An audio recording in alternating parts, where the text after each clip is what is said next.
আলহামদুলিল্লাহ।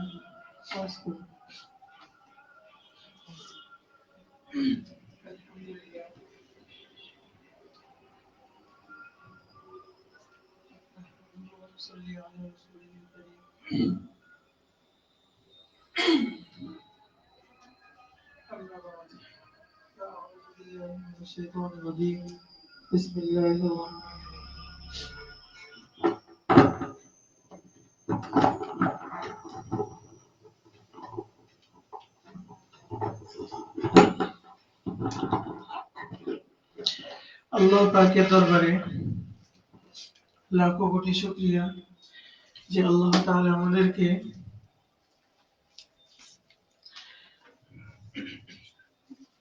আজকে এই সম্পর্কে এবং মাদ্রাসা মসজিদ পরিচালনা সম্পর্কে আল্লাহ তাআলা আমাদেরকে একটা বিতর্ক অনুষ্ঠান অনুষ্ঠিত করার তৌফিক দান করেছেন। আমরা সকলে দিল থেকে শুকরিয়া জানাই। আলহামদুলিল্লাহ। আসলে আমরা আমাদের সবথেকে বড় একটা দুর্বলতা, সেটা হলো আমরা শুধু নামাজ, রোজা, হজ, যাকাত এগুলোর মধ্যে আমরা ইসলামকে সীমিত করে ফেলেছি। মুআমালাত, মুআশারাত, তারপরে অর্থ, মাদ্রাসা, মসজিদ পরিচালনা, মানুষের ব্যবসা বাণিজ্য, মানুষের রাষ্ট্র, মানুষের অর্থনীতি, এসব বিষয়ে যে ইসলামের দিক নির্দেশনা আছে, ইসলামের যে শিক্ষা আছে, এখানে ইসলামের মাসালা মাসাইল আছে, এগুলোকে আমরা এক প্রকার ভুলে যেতে বসেছি। তো আমরা আশা করি আমাদের এই সমস্ত প্রচারের মাধ্যমে এসব বিষয়ে একটা জাগরণ সৃষ্টি হবে, অন্যরাও এগুলো শুনে অনুপ্রাণিত হবে এবং তারাও উদ্বুদ্ধ হবে এবং এসব বিষয়ে সচেতনতা তৈরি হবে। এর আগেও আমরা আলহামদুলিল্লাহ আল্লাহর রহমতে জাল্লাতুল কারি সম্পর্কে আমরা মুবাহাসা করেছি, তারপরে মুদারাবা মুশারাকা সম্পর্কে আমরা মুবাহাসা করেছি, এরপরে আমরা আরো বিভিন্ন বিষয়ে আমরা মুবাহাসা করেছি, কিতাবুল ইজারা নিয়ে, কিতাবুল বুয়ু নিয়ে। তো এরই ধারাবাহিকতায় আমরা আজকে কিতাবুল ওয়াকফ, মাদ্রাসা মসজিদ পরিচালনা সম্পর্কে আমরা আজকে আমাদের বিতর্ক অনুষ্ঠান। তো আশা করি এখানে অনেক ভালো ভালো মাসালা উঠে আসবে। তো সেই সমস্ত মাসালা শুনে যেমন সমাজের মানুষের উপকার হবে, আবার আমরা যারা পড়েছি আমাদের এটা অনেক মজবুত হবে আশা করা যায়। আল্লাহ তাআলা আমাদেরকে অনুষ্ঠানটা খুব সুন্দরভাবে সমাপ্ত করার তৌফিক দান করেন। তো আমরা শুরু করতে পারি।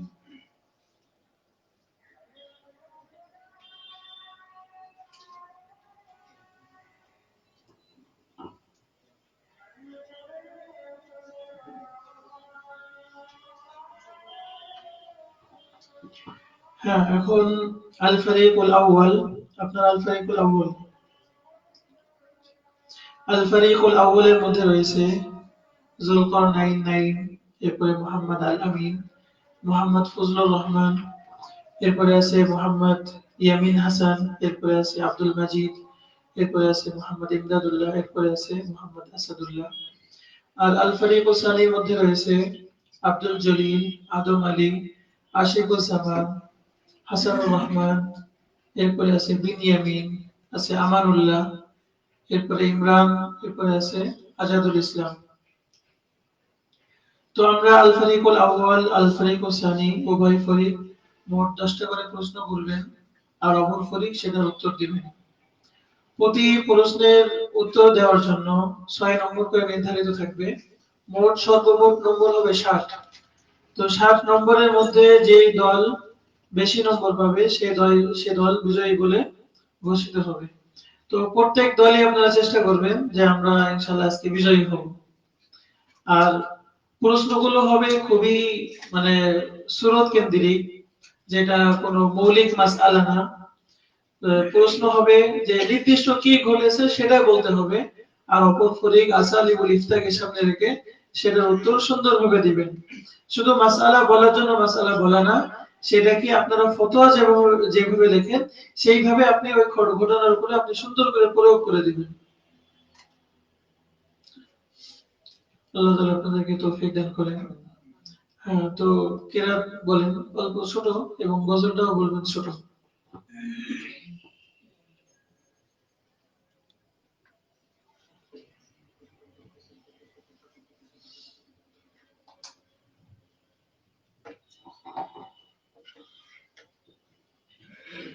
আমাদের এখন কিরাত শোনাবেন মোহাম্মদ বিন ইয়ামিন।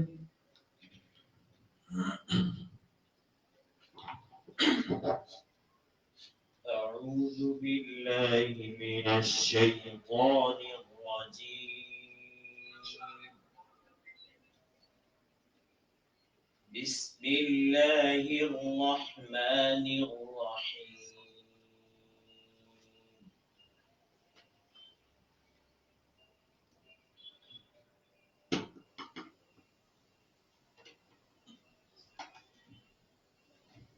أعوذ بالله من الشيطان الرجيم. بسم الله الرحمن الرحيم.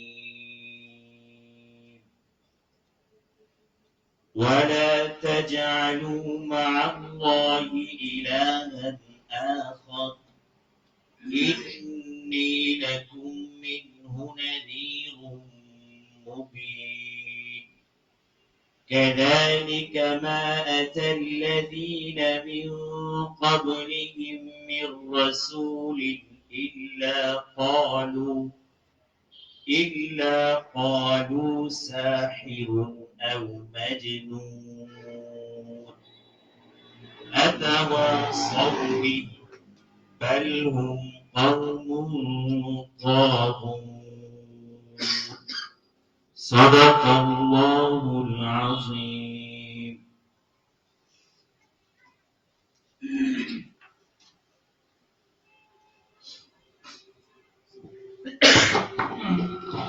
এই মুহূর্তে আমাদের সামনে গজল উপস্থাপনা করবেন মোহাম্মদ আজাদুল ইসলাম।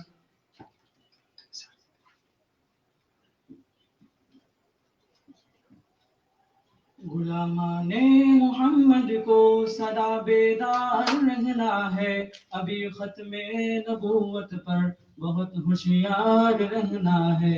गुलामाने मोहम्मद को सदा बेदार रहना है, अभी खत्मे नबूवत पर बहुत होशियार रहना है।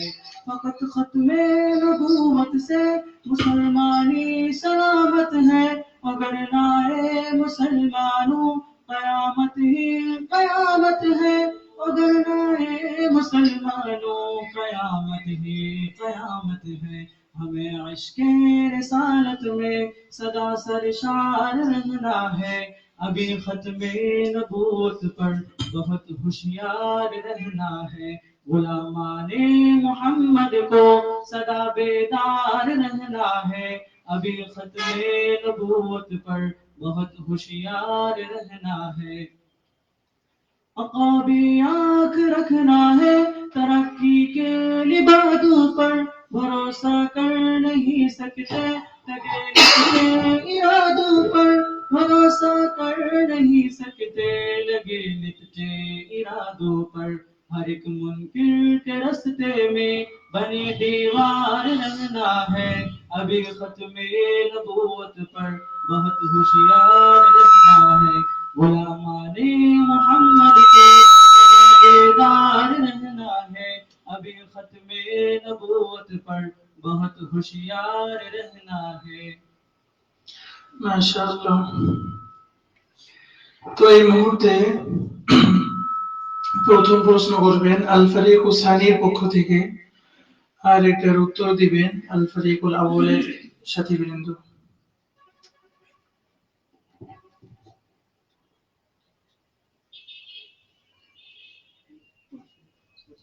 এটা কি নষ্ট হয়ে গেছে?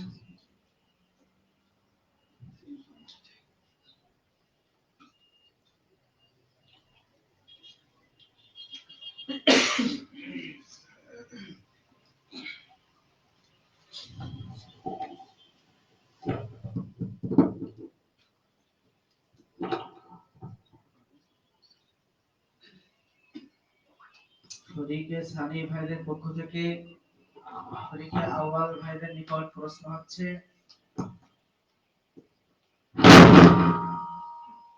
আমাদের মসজিদের জন্য অক্ষকৃত জায়গায় একটি নারকেল গাছ আছে এবং মসজিদের পাশে একটি মাদ্রাসাও আছে।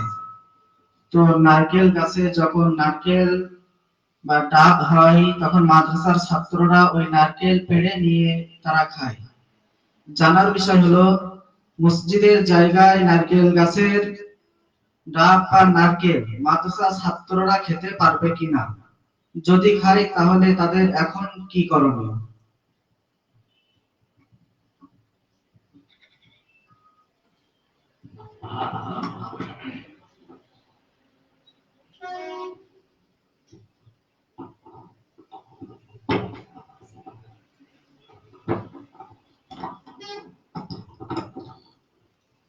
বিসমিল্লাহির রহমানির রহিম।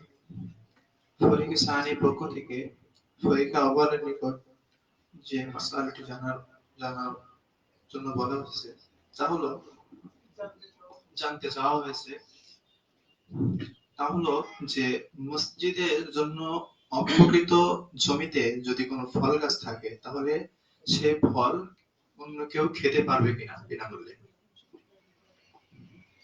মসজিদের জমি এটা মসজিদেরই সম্পদ, আর এই জমিতে যে ফল গাছ লাগানো হয়েছে সেটাও মসজিদেরই সম্পদ। অতএব বিনামূল্যে ওই ফল গ্রহণ করা বা খাওয়া কোনোভাবে বৈধ হবে না। এখন যদি কেউ খেয়ে থাকে তাহলে সেক্ষেত্রে ওই ফলের যে মূল্য হয়ে থাকে সেটা মসজিদ ফান্ডে দিয়ে দিতে হবে। আশা করি আপনি বুঝতে পারছেন। জি, প্রশ্ন উত্তরটি সহি।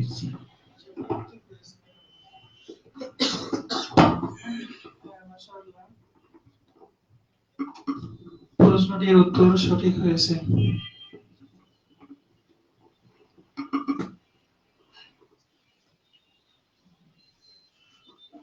ফরিকে আউয়ালের পক্ষ থেকে ফরিকে সানি ভাইদের নিকট প্রশ্ন হলো, অনেক বছর আগে আমাদের এলাকার এক ধনী ব্যক্তি কবরস্থানের জন্য 3 বিঘা জমি অক্ষ করে।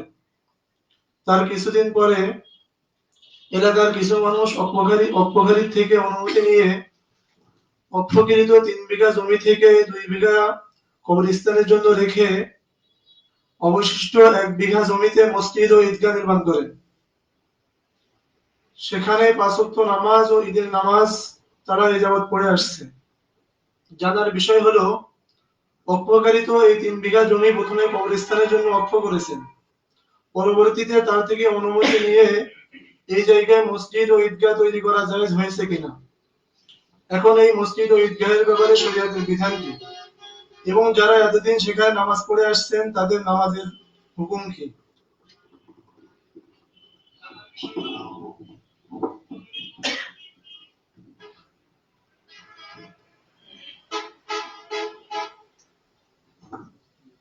প্রশ্ন শোনার পরে অপর ফরিক 1 মিনিট সময় পাবেন। 1 মিনিটের মধ্যে সেটা উত্তর দিতে হবে। 1 মিনিটের মধ্যে যদি উত্তর দেওয়া সম্ভব না হয় তাহলে উত্তরটা ওনারা পারেননি বলেই বিবেচিত হবে। সময় শুরু হচ্ছে।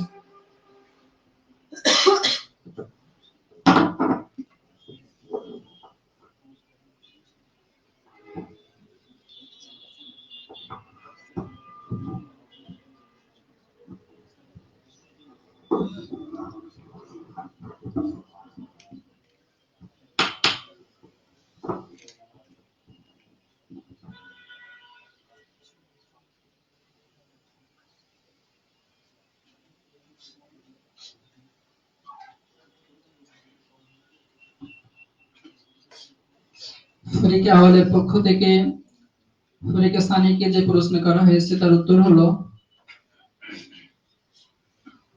কোন জায়গা কবরস্থানের জন্য ওয়াকফ করার পর ওই জায়গাটি বা ওই জায়গার আংশিক অংশ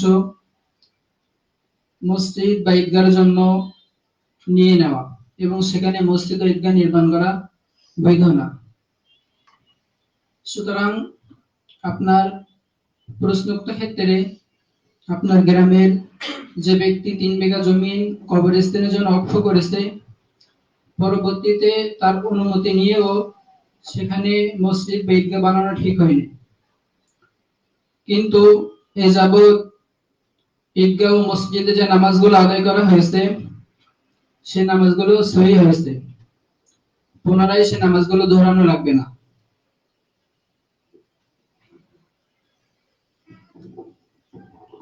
উত্তর তো সঠিক হয়েছে। হ্যাঁ, আল ফারিকু সানির উত্তর সঠিক হয়েছে।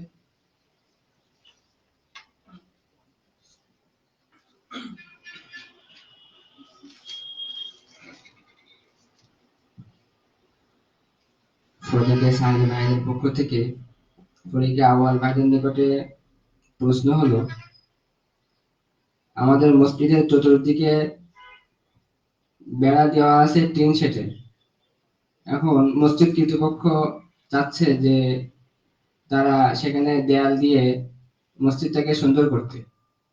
সে উদ্দেশ্যেই মসজিদ কমিটি মুসল্লিদের থেকে দেয়াল দেওয়ার উদ্দেশ্যে টাকা উঠায়।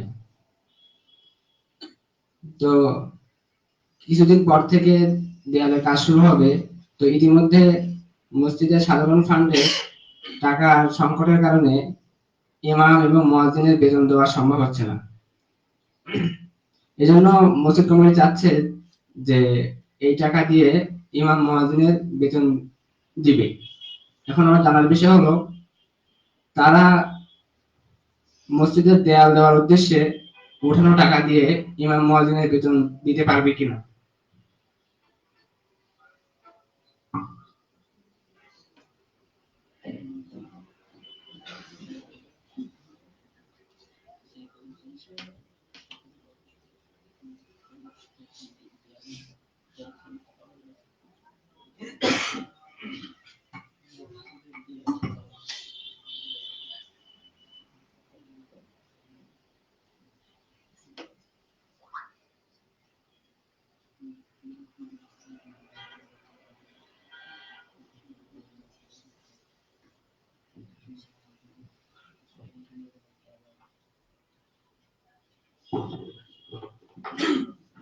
আপনাদের কিন্তু আধা মিনিট হয়ে গেছে।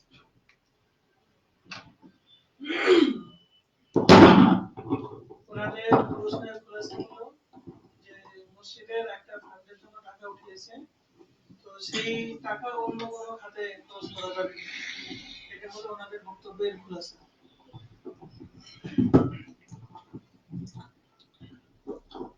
ফরিকে সানির পক্ষ থেকে ফরিকে আউয়াল ভাইদের নিকটে যেটা জানতে চাওয়া হয়েছে সেটা হলো যে মসজিদের দেওয়াল দেওয়ার উদ্দেশ্যে টাকা তোলা হয়েছে, এই টাকা এখন ইমাম সাহেব এবং মুয়াজ্জিন সাহেবের বেতন দেওয়া যাবে কিনা। এই প্রশ্নের উত্তর হলো যে এই টাকা দ্বারা ইমাম সাহেব এবং মুয়াজ্জিন সাহেবের বেতন দেওয়া যাবে না। এই টাকা দিয়ে ওই দেওয়াল নির্মাণের কাজই করতে হবে। তবে এখন যদি এই ইমাম সাহেব মুয়াজ্জিন সাহেবের বেতন দেওয়ার প্রয়োজন পড়ে, তাহলে ওই ফান্ড থেকে ঋণ হিসাবে এটা গ্রহণ করতে পারবে। এরপরে সাধারণ ফান্ডে যখন টাকা আসবে তখন ওই টাকাটা ওই ফান্ডে জমা দিবে।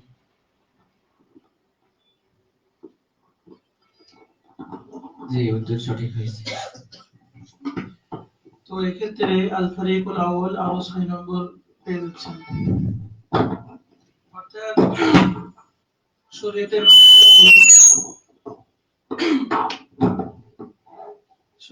মাসালা হলো যে মসজিদ ফান্ডে যে উদ্দেশ্যে টাকা উঠানো হবে সে উদ্দেশ্যেই খরচ করতে হবে।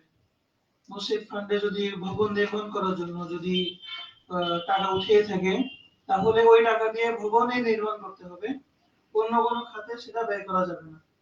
অনুরূপভাবে মসজিদ ফান্ডে অনেক সময় দেখা যায় ইফতারির জন্য টাকা উঠায়, তো সেই টাকা মসজিদ ফান্ডে ইফতারির জন্যই ব্যবহৃত হতে হবে, অর্থাৎ রোজাদারকে ইফতারি করাতে হবে। ওই টাকা দিয়ে কিন্তু ইমাম মুয়াজ্জিনদের বেতন দেওয়া যাবে না। এখানে ছোট্ট একটা বিষয় বলে রাখি, অনেকে প্রশ্ন করে থাকেন যে আমরা ইফতারি করানোর জন্যই টাকা উঠিয়েছি, কিন্তু আমাদের ডেক কেনা প্রয়োজন, আমাদের চুলার ব্যবস্থা করা প্রয়োজন, আমাদের আনুষঙ্গিক প্লেট কেনা প্রয়োজন, আমাদের সেই টাকা দিয়ে আমাদের গ্লাস কেনা প্রয়োজন, তো এগুলা করতে পারবে কিনা।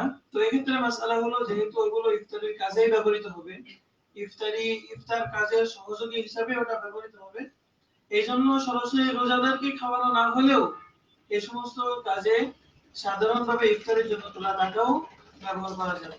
এটা একটা গুরুত্বপূর্ণ মাসআলা। সামনে চলুন। ফরিকে আউয়াল ভাইদের পক্ষ থেকে ফরিকে সানি ভাইদের নিকট প্রশ্ন হলো, আমাদের গ্রামের আব্দুর রহিম সাহেব সে মসজিদের জন্য একটি জায়গা বক্ষ করেছে। সেখানে একটি 3 সেটের মসজিদ নির্মাণ করা হয়েছিল। কয়েক বছর সেখানে নামাজ আদায় করার পরে আব্দুর রহিম সাহেব সে মসজিদটি ভেঙে দিয়ে সে নিজের থাকার জন্য ঘর নির্মাণ করেছে। এখন আমার জানার বিষয় হলো, মসজিদের জন্য জায়গা অক্ষ করার পরে ওই জায়গা নিয়ে ঘর নির্মাণ করা সহি হয়েছে কিনা এবং সেখানে তার বসবাস করা ঠিক হবে কিনা।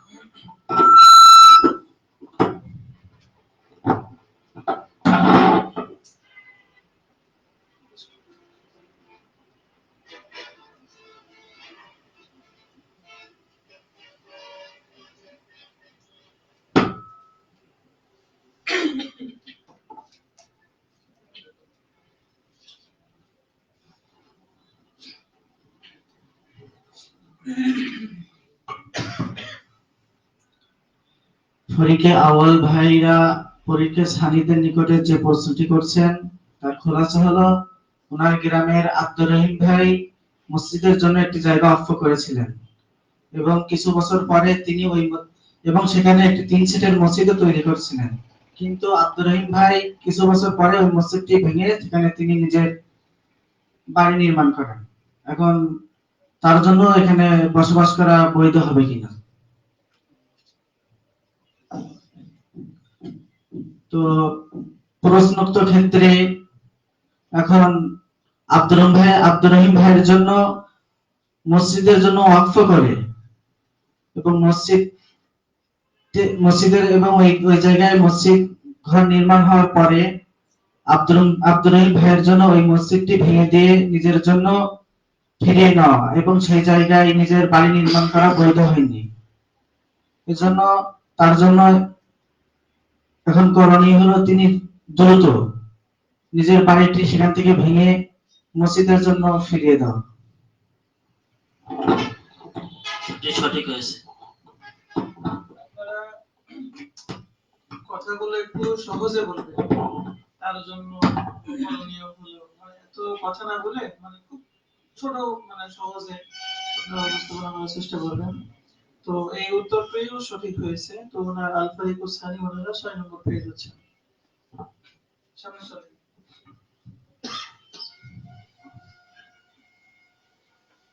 ফরিকে সানির পক্ষ থেকে ফরিকে আউয়াল ভাইদের নিকটে প্রশ্ন হলো, আমাদের গ্রামের উত্তর পাড়া এবং দক্ষিণ পাড়া উভয় পাড়ার সম্মিলিত একটি মসজিদ আছে উত্তর পাড়ায়। সমস্ত গ্রামবাসী উক্ত মসজিদেই নামাজ আদায় করে। কিছুদিন পূর্বে উত্তর পাড়ার একজন ভাইয়ের জমি ছিল দক্ষিণ পাড়ায়। সে উক্ত জমিটা উত্তরপাড়ার মসজিদের কল্যাণার্থে সেখানে অর্থায়নের উদ্দেশ্যে একটি জমি ওয়াকফ করে দেয়।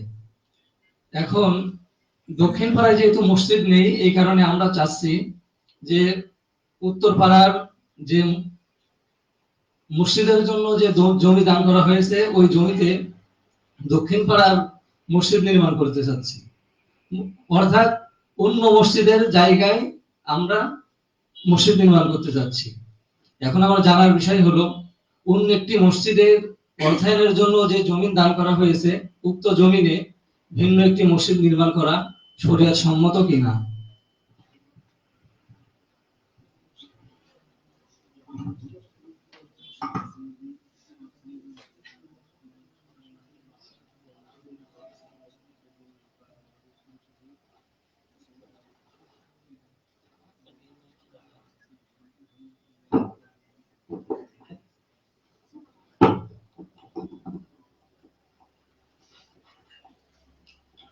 ফরিকে সানির ভাইদের পক্ষ থেকে যে প্রশ্ন করা হয়েছে তার উত্তর হলো, উত্তর পাড়ার মসজিদের জন্য যে জমিটি দান করা হয়েছে ওই জমিতে দক্ষিণ পাড়ার প্রতিবেশীদের জন্য মসজিদ নির্মাণ করা সহি হবে না।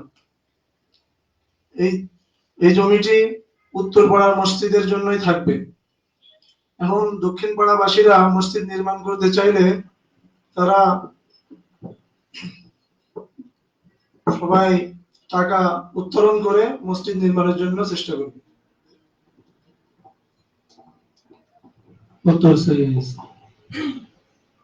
এক্ষেত্রে মনে রাখতে হবে যে দুনিয়ায় যত মসজিদ আছে, যত মাদ্রাসা আছে, প্রত্যেকটা আলাদা আলাদা প্রতিষ্ঠান। এক জায়গার জিনিস আরেক জায়গায় ব্যবহার করা এটা কোনো সুযোগ নেই।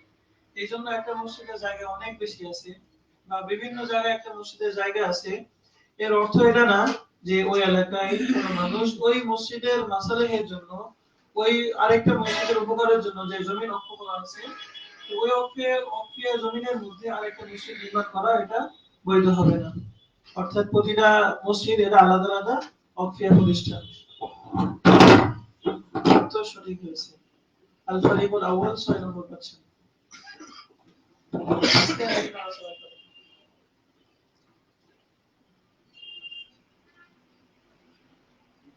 ফরিকে আউয়াল ভাইয়ের পক্ষ থেকে ফরিকে সানি ভাইদের নিকটে প্রশ্ন হলো, আমাদের গ্রামে একটা হেফজখানা আছে। সেই হেফজখানার জন্য এক ব্যক্তি একটা দোকান ওয়াকফ করেছেন। সেই দোকান থেকে যে লাভ হয় সেই লাভ দ্বারা পাশে আরেকটা ছোট দোকান ক্রয় করা হয়েছে। এখন আমার প্রশ্ন হলো যে উক্ত হেফজখানার দ্বিতীয় তলা নির্মাণের জন্য ক্রয়কৃত দোকানটা বিক্রি করে ওই হেফজখানা নির্মাণের কাজে ব্যয় করা যাবে কিনা? আপনারা কি উত্তর বুঝতে পেরেছেন? উত্তর যদি না বুঝতে পারেন তাহলে সাথে সাথে প্রশ্ন করবেন। আবার শুনবেন? উত্তর প্রশ্ন আরেকবার বলেন। আর আমি সবার একটু স্মরণ করিয়ে দেওয়ার জন্য বলতেছি যে আপনাদের যারা প্রত্যেক গ্রুপে যারা ফরিকে প্রত্যেক গ্রুপে যারা আছেন প্রত্যেকের কিন্তু অন্তত একটা সওয়াল বলা বা একটা আপনাদের প্রত্যেকের কিন্তু শরীক থাকতে হবে। যদি কোনো ফরিক এমন হয় যে কোনো একজন কোনো প্রশ্ন করেনি বা কোনো উত্তরও দেয়নি, তো সেই ফরিকের কিন্তু 5 নম্বর মাইনাস হবে। সেই ফরিকের কিন্তু অটোমেটিক 5 নম্বর যোগ হবে। আপনারা উভয় ফরিক খেয়াল রাখবেন যে অপর ফরিকের কোনো শরীক আপনার বাকি আছে কিনা।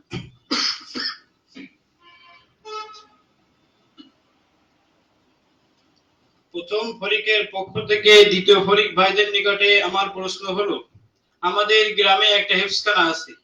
সেই হেফজখানার জন্য এক ব্যক্তি একটা দোকান ওয়াকফ করেছেন এবং ওই ওয়াকফকৃত দোকান থেকে যে লাভ অর্জিত হয় সেই লাভ দ্বারা ওই দোকানের পাশে আরেকটি দোকান ওই মাদ্রাসার নামে ক্রয় করা হয়।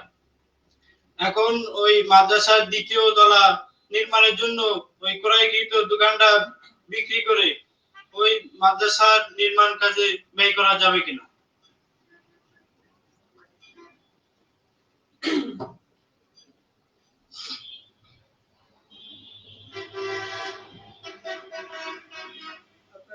20% হয়ে গেছে, 20 থেকে সময় শুরু হয়েছে।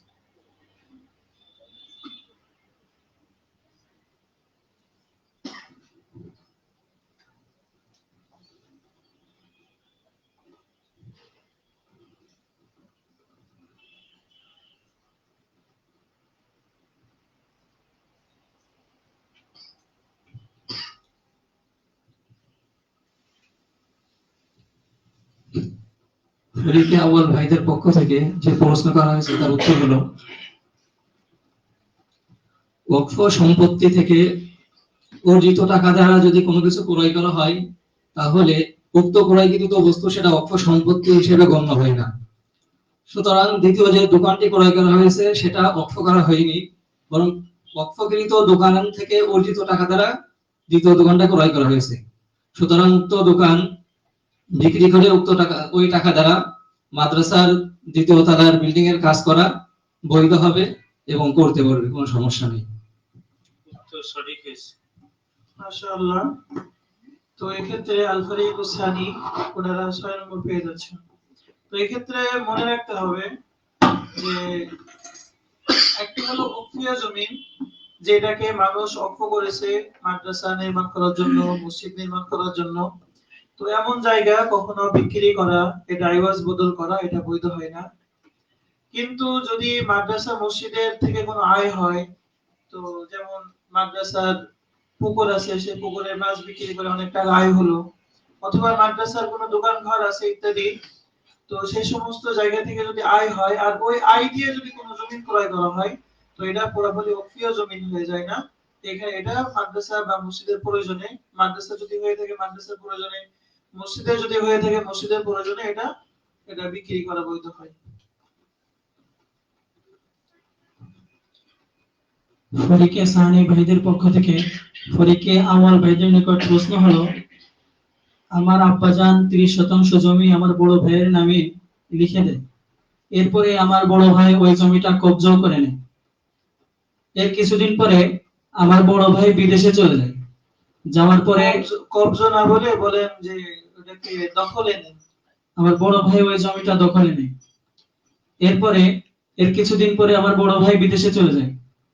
বিদেশে যাওয়ার পরে ওই জমিটা ফাঁকা পড়ে থাকে, যার কারণে আমার বাবা ওই জমিটা কবরস্থানের জন্য অক্ষ করে দেয়।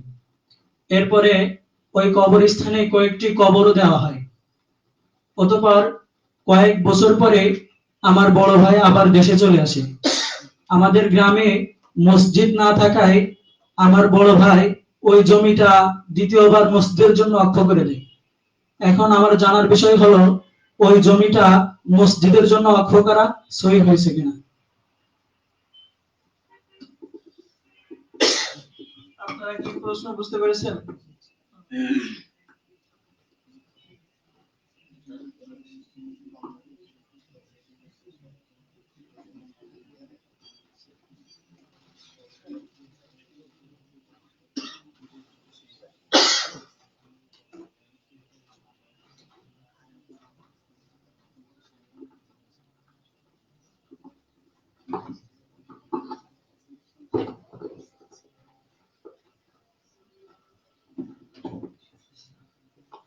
আপনাদের কিন্তু আধা মিনিট হয়ে গেছে।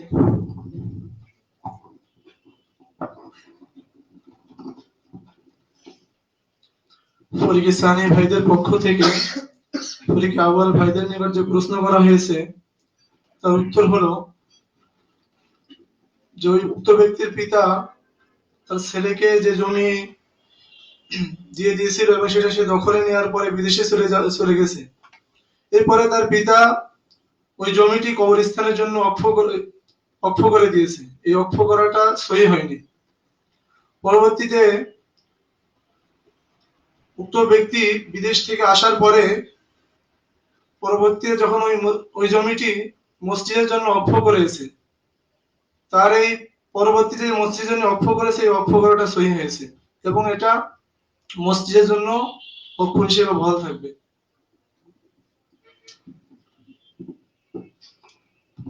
আমার প্রশ্ন ছিল, সেখানে মসজিদ বানানো যাবে কিনা। ওখানে উক্ত জমিতে যদি কোনো কবর দেওয়া হয়ে থাকে আর কবরগুলো যদি নতুন হয়ে থাকে, এখনো মাটির সাথে মিশে যায়নি, তাহলে বর্তমানে ওখানে মসজিদ নির্মাণ করা যাবে না। পরবর্তীতে যখন কবর মাটির সাথে মিশে যাবে এবং প্রবল ধারণা হবে, তখন ওই জমিতে মসজিদ নির্মাণ করা যাবে।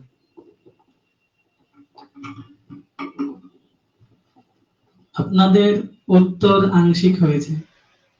পরিপূর্ণ উত্তর হলো, যদি সেইখানে মসজিদ বানাতেই হয় তবে সেইখানে যে কবরগুলো দেওয়া হয়েছে ওই কবরগুলো সমান করে তার উপরে মসজিদ করতে হবে। মানে ঠিক আছে, একটু স্পষ্ট করা দরকার ছিল, বাকি ভুল বলা যাচ্ছে না। ওনারা বলেছেন যে কবর যখন মাটির সাথে মিশে যাবে তো ওটাই মানে উদ্দেশ্য হাসিল হয়ে যায়। তো আপনাদের এই প্রশ্ন উত্তর থেকে যেটা বোঝা গেল যে অন্যের জমিন সেটা আরেকজন যদি অক্ষ করে সেটা যেমন বৈধ হয় না, আবার কোন জায়গায় যদি কবর দেয়া হয়ে থাকে তো সেই কবর যদি সে বৈধভাবে দেয় অথবা অবৈধভাবে দেয়, সেই কবর যদি একেবারে কাঁচা থাকে তো মাইয়ের যেহেতু একটা সম্মানী মানুষ, একটা সম্মানী, তো এই জন্য ওই কবরে অন্যজনকে দাফন করে ওই ওই কবরকে মিটিয়ে দিয়ে ওখানে মসজিদ মাদ্রাসা ইত্যাদি এগুলো বানানো যাবে না। যখন কবর পুরাতন হয়ে যাবে, লাশ যখন মাটির সাথে মিশে যাবে, তখন ওই কবর সমান করে দিয়ে স্বাভাবিক জায়গা বানিয়ে তারপরে ওখানে বিল্ডিং ঘর ইত্যাদি এই সব কিছু নির্মাণ করা যাবে। মানুষ অনেক সময় জমিন ক্রয় করে তারা যখন বাড়ি নির্মাণ করতে যায়, খনন করার পরে তারা দেখে যে এখানে হাড্ডি ইত্যাদি বের হচ্ছে, তখন তারা খুব ভয় পেয়ে যায়, যে জিজ্ঞাসা করে, হুজুর এখানে কি আমরা ঘর বাড়ি নির্মাণ করে আমরা বসবাস করতে পারবো কিনা। তো বিষয় হলো ওইটাই, যেহেতু ওইটা এখন হাড্ডি বাকি আছে, তো লাশ ওটা জীবিত, মানে লাশের কোনো অস্তিত্ব ওই মাটির ভিতরে নাই, এই জন্য ওইরকম জায়গায় ওই হাড্ডি ইত্যাদি ওগুলো সরিয়ে ওইটা আবার দখলের ব্যবস্থা করবে, কিন্তু ওখানে বাড়ি বানিয়ে থাকতে সরিয়ে দিয়ে কোনো সমস্যা নেই। তো আল ফারিকুল আউয়ালের উত্তর সঠিক হয়েছে, ওনারা 6 নম্বর পেয়ে যাচ্ছে। ফরিকে আউয়াল ভাইদের পক্ষ থেকে ফরিকে সানি ভাইদের নিকট প্রশ্ন হলো, আমার মামা একটি মসজিদের জন্য জমি দান করেন যেখানে 2টি কাঁঠাল গাছ আছে। যখন কাঁঠাল গাছে কাঁঠাল হয় তখন আমার মামার ছেলেরা সেখান থেকে কাঁঠাল পেড়ে খায় এবং বাসায় নিয়ে যায়। উল্লেখ্য মসজিদের মোতাবল্লি হলো আমার মামা নিজেই। এখন আমার জানার বিষয় হলো, আমার মামার ছেলেদের জন্য কি তা খাওয়া বৈধ হয়েছে? আর যদি খেয়ে থাকে তাহলে করণীয় কি?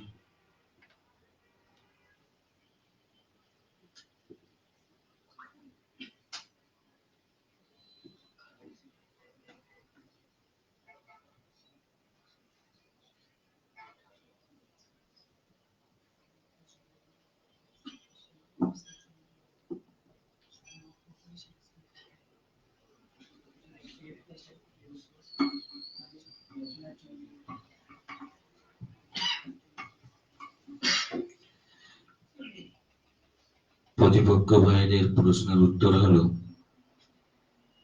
যে আপনার মামা যখন মসজিদের জন্য জায়গা অক্ষ করে দিয়েছে এবং সেখানে কাঁঠাল গাছ রয়েছে, তো মসজিদের জন্য যেহেতু জায়গাটি অক্ষ করা হয়েছে, এজন্য তার পরিবার বা তার জন্য উক্ত গাছের কাঁঠাল খাওয়া বা নেওয়া বৈধ নয়। যেহেতু তারা নিয়ে ফেলেছে, এখন তাদের জন্য করণীয় হলো উক্ত ফলের ন্যায্য মূল্য মসজিদ ফান্ডে দিয়ে দিতে হবে। আশা করি উত্তর পেয়েছেন। জি, উত্তর সঠিক হয়েছে। তো আমরা এখান থেকে বুঝলাম যে কোনো ব্যক্তি মাদ্রাসা বা মসজিদের জন্য যদি জমি অক্ষ করে, তো সেখানে সে গাছ থাকুক বা পরে লাগাক, তো যে কোনো অবস্থাতেই ওইটা যে অক্ষ করেছে সে নিজে বা তার পরিবার পরিজন, বা মাদ্রাসার জমির জায়গা যদি হয়, মসজিদের জমির জায়গা যদি হয়, মাদ্রাসার উস্তাদদের জন্য, মাদ্রাসার ছাত্রদের জন্য, কোনরূপে মসজিদ যদি হয়, মসজিদের ইমাম মুয়াজ্জিন, মসজিদের মুতাওয়াল্লি, কারোর জন্যই ওই ফল বিনামূল্যে ভোগ করার অধিকার থাকবে না। তবে যদি মাদ্রাসা বা মসজিদের গঠনতন্ত্রের মধ্যে, মাদ্রাসার নীতিমালার মধ্যে যদি থাকে যে মাদ্রাসার যেই আয় হবে, অর্থাৎ ফল ফলাদি ইত্যাদি এগুলো হবে, এইগুলো উস্তাদরা সমান হারে বা এই পার্সেন্টেজ আকারে তারা বন্টন করবে, এবং এটাও তাদের বেতন ভাতার অংশ হবে। এরকম যদি কোনো নীতিমালা থাকে, তো সেক্ষেত্রে ওই মাদ্রাসার উস্তাদ, শিক্ষক বা মসজিদের ইমাম মুয়াজ্জিন তাদের জন্য এটা বেতন হিসাবে গ্রহণ করা বৈধ হবে। যেমন মাদ্রাসা মসজিদের ফান্ড থেকে তারা টাকা হিসাবে বেতন গ্রহণ করতে পারে, তো বেতন হিসাবে তারা মসজিদ বা মানে মাদ্রাসার ফল ইত্যাদি এগুলো গ্রহণ করতে পারবে। কিন্তু স্বাভাবিকভাবে যে আমি মাদ্রাসার উস্তাদ এই জন্য আমি এটা গ্রহণ করব, আমি মসজিদের ইমাম এই জন্য আমি এটা ফল গ্রহণ করব, এরকম ভাবে এটা গ্রহণ করা কোনোভাবেই বৈধ হবে না। আর যদি এরকম করেও ফেলে, তো সেটা পরবর্তীতে সেটা জরিমানা দিতে হবে। মানে কি পরিমাণ খেয়েছে সেটার বাজার মূল্য কি, সেই টাকা মসজিদ বা মাদ্রাসার ফান্ডে প্রদান করতে হবে। তো আল ফারিক ও সানি ওনাদের উত্তর সঠিক হয়েছে, ওনারা 6 নম্বর পাচ্ছেন। আমাদের এই পর্যন্ত 4টা করে প্রশ্ন উত্তর হয়েছে, আর 6টা করে প্রশ্ন উত্তর আমাদের বাকি আছে। তো এখনো পর্যন্ত উভয় ফরিক পুরা বরাবর আছেন, 24 নম্বর করে উভয় ফরিক পেয়েছেন। আশা করি আর যে 6টা প্রশ্ন উত্তর আছে সেখানে আপনারা আমরা বিজয়ী পাবো ইনশাআল্লাহ। ইনশাআল্লাহ।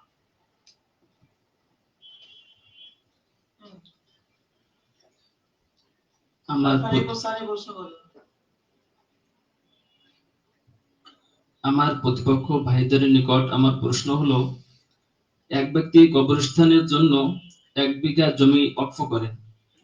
এর কিছুদিন পর ওই ওয়াকফকারী ব্যক্তি মারা যান। গ্রামের লোক ওই জমির এক অংশে কবরস্থান আর অপর অংশে মসজিদ বানিয়ে 5 ওয়াক্ত নামাজ আদায় করা শুরু করেন।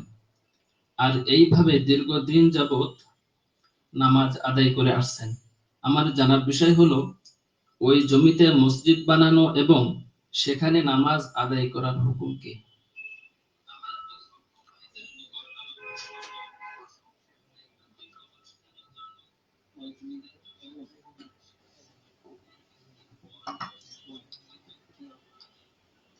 ফরিকে সানি ভাইদের পক্ষ থেকে যে পরীক্ষা আওয়ালে যে প্রশ্ন করা হয়েছে তার উত্তর হলো,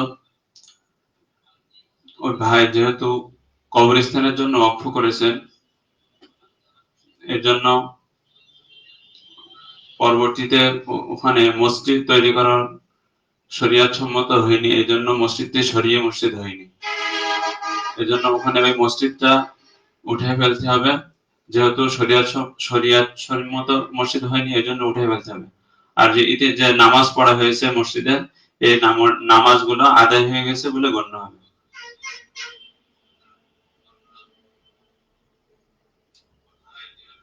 উত্তরটি সঠিক হয়েছে। বাকি বারবারই বলা হচ্ছে উত্তরের ভাষা আরো সুন্দর হতে হবে, উত্তরের ভাষা আরো সুন্দর হতে হবে। আল ফারিকুল আউয়াল ওনারা 6 নম্বর পেয়ে যাচ্ছে।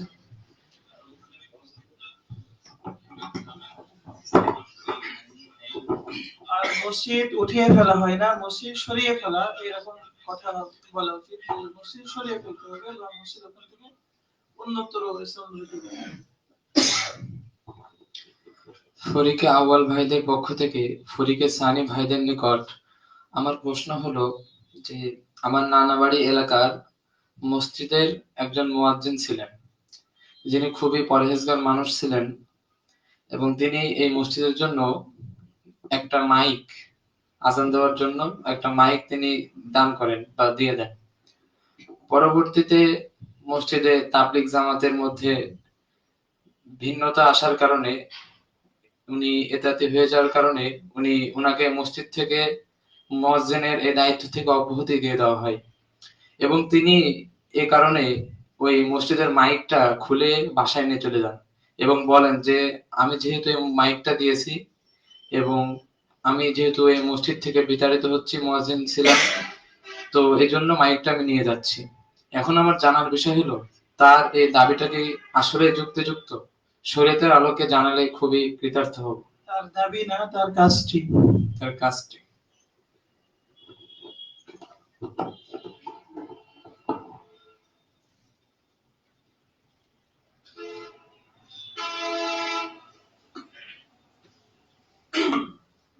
আচ্ছা, আপনারা প্রশ্ন বা উত্তর বলার সময় একটু বলবেন যে আল ফারিকুল, যেমন বলবেন আপনারা আল ফারিকুল সানির পক্ষ থেকে অমুক উত্তর দিচ্ছি, এটা আপনারা বলে দিবেন।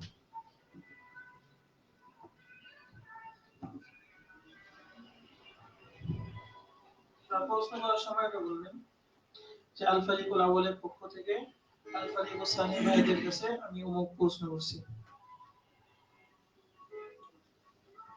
ফরিকে আউয়ালের পক্ষ থেকে ফরিকে সানির নিকট যে প্রশ্ন করা হয়েছে তার উত্তর আমি আদম আলী দিচ্ছি। ভাইয়ের প্রশ্ন ছিল, মুয়াজ্জিন সাহেব সে মসজিদের জন্য মাইক দান করেছেন, এখন তাকে মসজিদ থেকে অব্যাহতি দেওয়ার কারণে সে মাইকটি নিয়ে যেতে পারবে কিনা। তো এক্ষেত্রে যে সমস্ত জিনিস ইস্তাবার, এই সমস্ত জিনিস ওয়াকফ করলে ওয়াকফ হয়, আর যে সমস্ত জিনিস ওয়াস্তাবার, এই সমস্ত জিনিসও যদি ইস্তাবার সম্পত্তির সাথে ওয়াকফ করা হয় তাহলে এটা ওয়াকফ সম্পত্তি বলে ধর্তব্য হয়। এই জন্য যে মাইক মসজিদে দান করেছেন এটা ওয়াস্তাবার হলেও ইস্তাবার মসজিদের সাথে যেহেতু সম্পৃক্ত করে দিয়েছে, দান করেছে, এই জন্য মাইকটি পরবর্তীতে দেখেন, আপনারা যখন মানুষের সামনে মাসআলা বলবেন এত কিছু মিলাবেন না, খুব সহজে বলবেন যে মাদ্রাসা মসজিদে বা মসজিদে এরকম মাইক অফ করলেও সেটা অফ হয়ে যায়, পরবর্তীতে যেহেতু অফ হয়ে যায় এই জন্য পরবর্তীতে ওইটার মালিক সে কোনোভাবেই মানে তার নেওয়ার কোনো সুযোগ থাকে না। তো আপনারা ইস্তাবার অস্তাবার এটা মিলানো ওটা মিলানো আপনারা যদি এরকম কঠিন করেন তো মানুষ এটা বুঝতে পারবে না। এই জন্য যত সহজে বলা যায় আপনি বলবেন যে মসজিদের জন্য মাইক অফ করলেও সেটা প্রকৃত অর্থে অফ হয়ে যায়, পরবর্তীতে ওইটা আর ফিরে নেওয়ার কোনো সুযোগ মালিকের জন্য থাকে না।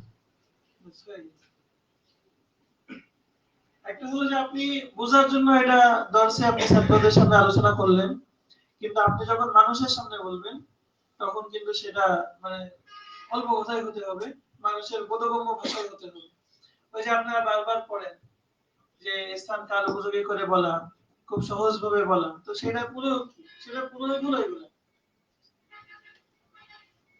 তো আল ফারিক ও সানি তাদের উত্তর সঠিক হয়েছে, ওনারা 6 নম্বর পেয়ে যাচ্ছেন। তো করণীয় বলেন। এখন করণীয় হলো মাইকটি মসজিদে ফিরে দিতে হবে, আর যদি মাইক বিক্রি করে দিয়ে থাকে তাহলে সে তার অপ্রকৃত সম্পত্তির মতো হস্তক্ষেপ করেছে, এই কারণে সে তা আবার মাইক ক্রয় করে মসজিদে আবার দান করে দেবে।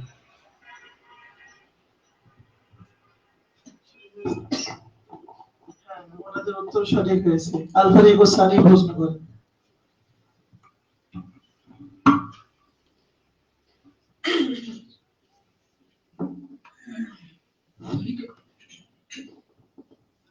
ফরিকে সানির পক্ষ থেকে ফরিকে আউয়ালের নিকটে আমি মোহাম্মদ আশিকুজ্জামান প্রশ্ন করছি, তা হলো আমাদের গ্রামে একটি মাদ্রাসা আছে, মাদ্রাসার 2 বিঘা জমি আছে।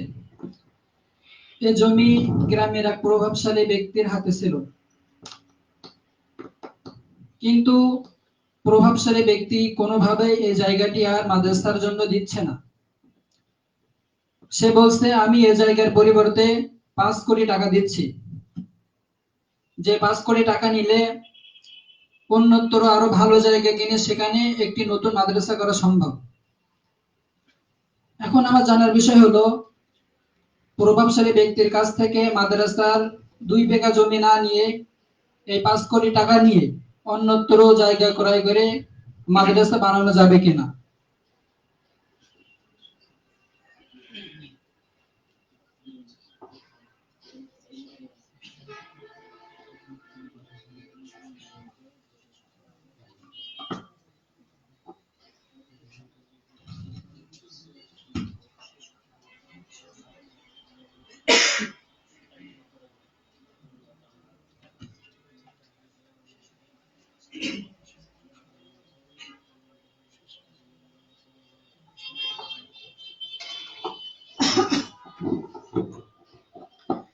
ফরিকে আউয়াল ভাইদের পক্ষ থেকে আমি মোহাম্মদ নাইম ফরিকে সানি ভাইদের প্রশ্নের উত্তর দিচ্ছি। আপনাদের প্রশ্নের উত্তরটি হলো যে আপনার প্রশ্নের বর্ণনা অনুযায়ী যে ব্যক্তি মসজিদে 2 বিঘা জমি সে আটকে রেখেছে নিজের কাছে, তো এখন এই মাদ্রাসার জমি, তো মাদ্রাসা কর্তৃপক্ষের জন্য এখন করণীয় হলো যে তারা এখানে আইন আদালতের সহায়তা নিবে এবং ওই জমিটা পুনর্দখলের বা নিজেদের আওতায় আনার চেষ্টা করবে। আর যদি তারা এই চেষ্টায় ব্যর্থ হয় তাহলে সেক্ষেত্রে ওই ব্যক্তির যে প্রস্তাব, অর্থাৎ সে 5 কোটি টাকা দিবে, তো এটা গ্রহণ করার তার জন্য সুযোগ আছে। উল্লেখ্য যে ওয়াকফের কোনো জমি ভবিষ্যতে বেদখল হয়ে যাওয়া বা একেবারেই না পাওয়ার সম্ভাবনা যদি না থাকে, অর্থাৎ ভবিষ্যতে দখলে থাকবে বা এটা বেদখল হবে না, তো এই সূরাতে জমিটা বিক্রি করা যায় না। কিন্তু উক্ত সূরাতে যেহেতু প্রয়োজন হয়েছে, অর্থাৎ ভবিষ্যতে এটা বেদখল হওয়ার সম্ভাবনা আছে, তো এই ক্ষেত্রে 5 কোটি টাকা এর বিনিময়ে গ্রহণ করতে পারবে। আমার প্রশ্নের উত্তর পুরোপুরি পাইনি। আমার প্রশ্ন ছিল 5 কোটি টাকা নিয়ে অন্যত্র জমি ক্রয় করে মাদ্রাসা করতে পারবে কিনা। আপনি প্রথম অংশ বলেছেন, দ্বিতীয় অংশ অর্থাৎ ওই টাকা দিয়ে সেই অন্য জায়গায় মাদ্রাসা জমি কিনে সেখানে মাদ্রাসা প্রতিষ্ঠার কি হবে? মাদ্রাসা কর্তৃপক্ষ ওই টাকা দিয়ে অন্যত্র একটা মাদ্রাসার জন্য জমি ক্রয় করতে পারবে এবং সেখানে মাদ্রাসা করতে পারবে। সেখানে যদি তারা নিজস্ব আওতায় যদি মাদ্রাসা করে তাহলে সেটা তাদের জন্য অনুমতি আছে। উত্তর এখনো অস্পষ্ট। প্রশ্ন ছিল অন্যত্র জায়গা কিনে ওই টাকা দিয়ে মাদ্রাসা করতে পারবে কিনা। এর উত্তর হলো যেহেতু 2 বিঘা জমির পরিবর্তে 5 কোটি টাকা দিচ্ছে, এজন্য এই 5 কোটি টাকা দিয়ে শুধুমাত্র তারা জমি কিনতে পারবে, ওই টাকা দিয়ে মাদ্রাসার ভবন বা বিল্ডিং নির্মাণ করতে পারবে না। বুঝতে পেরেছেন? আপনারা এই অংশটুকু আপনারা বাদ দিয়ে দিয়েছেন এখানে। তাহলে আমরা এই প্রশ্ন উত্তর থেকে বুঝতে পারলাম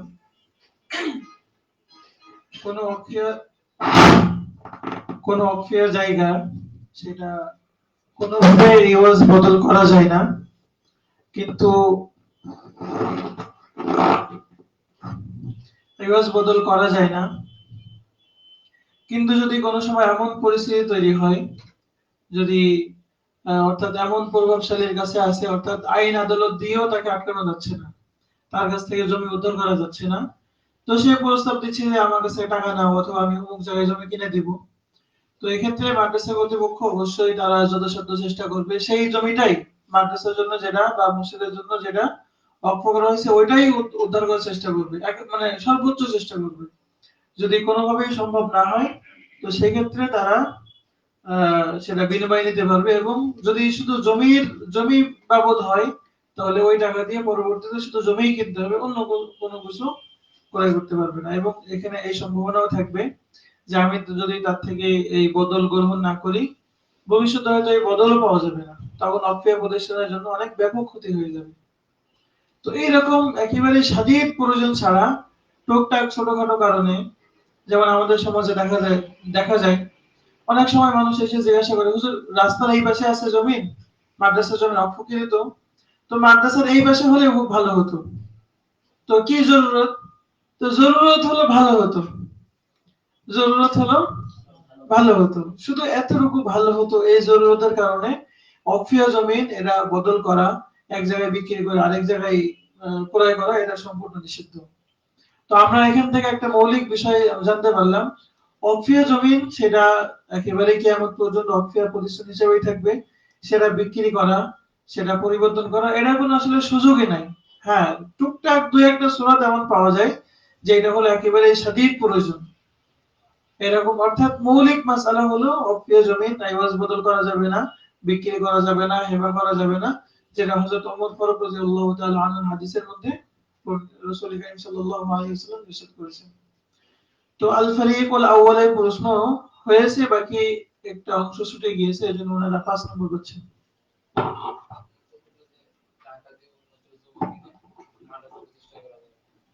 মানে ওনাদের একটা বিষয় একটু স্পষ্ট করা দরকার ছিল। বলেছেন যে টাকাটা দিয়ে না, পুরোপুরি আপনাদেরকে বঞ্চিত করা হয়নি, 1 নম্বর কমাই দেওয়া হয়েছে।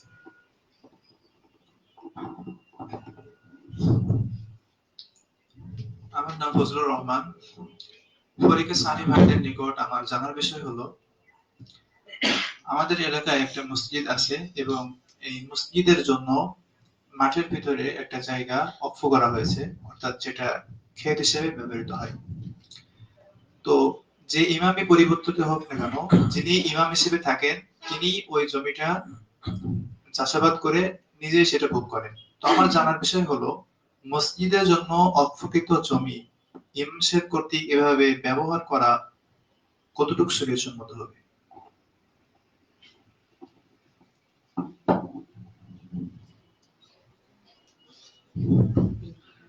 আপনাদের স্পষ্ট হওয়া প্রয়োজন।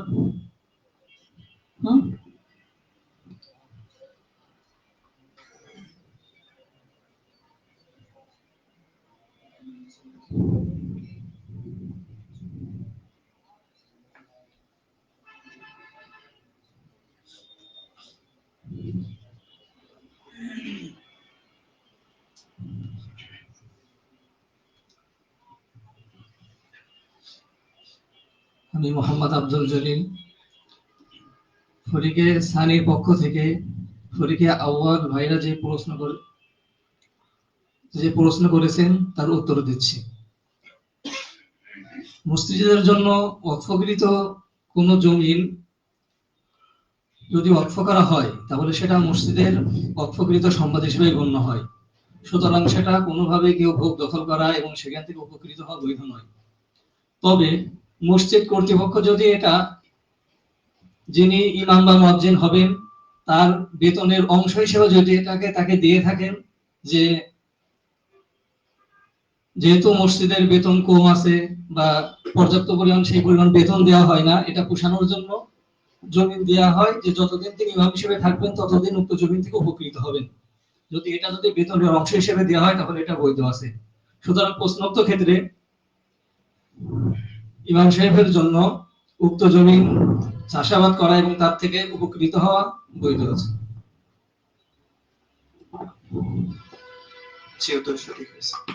হ্যাঁ, মাশাআল্লাহ।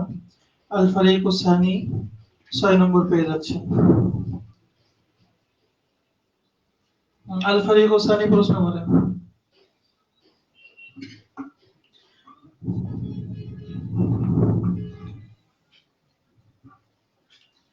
আমাদের নির্ধারিত সময় শেষ হয়ে গেছে, এই জন্য আমরা আর 2টা করে সওয়াল জবাব নিব ইনশাআল্লাহ। 2টা করে আমরা সওয়াল জবাব নিয়ে আমরা শেষ করে দিব। আমি মোহাম্মদ আজাদুল ইসলাম, ফরিকে সানির পক্ষ থেকে আমি ফরিকে আমল ভাইদের নিকট প্রশ্ন করেছি। আমার নিজের মালিকানাধীন 6 তলা বাড়ির 2য় তলার পুরো ফ্লোর আমার মালিকানার অফিস। ওই ফ্লোরে কর্মকর্তা এবং কর্মচারীদের সুবিধার্থে নামাজের জন্য একটি কামরা আলাদা রাখি। এতে জোহর, আসর ও মাগরিব 3 ওয়াক্তের নামাজ পড়া হয়। ওই কামরার অন্য কোনো কাজ করা হয় না, শুধুমাত্র ওই 3 ওয়াক্ত নামাজই পড়া হয়। এখন আমার জানার বিষয় হলো, ক, ওই কামরায় কি নামাজ পড়ার দ্বারা মসজিদ হয়ে গেছে? খ, ওই কামরা আমার অফিস যদি অন্য কোথাও স্থানান্তরিত করা হয়, ওই কামরা আমি আমার নিজের জন্য ব্যবহার করতে পারবো কিনা বা ভাড়ায় খাটাতে পারবো কিনা? খুব সুন্দর প্রশ্ন।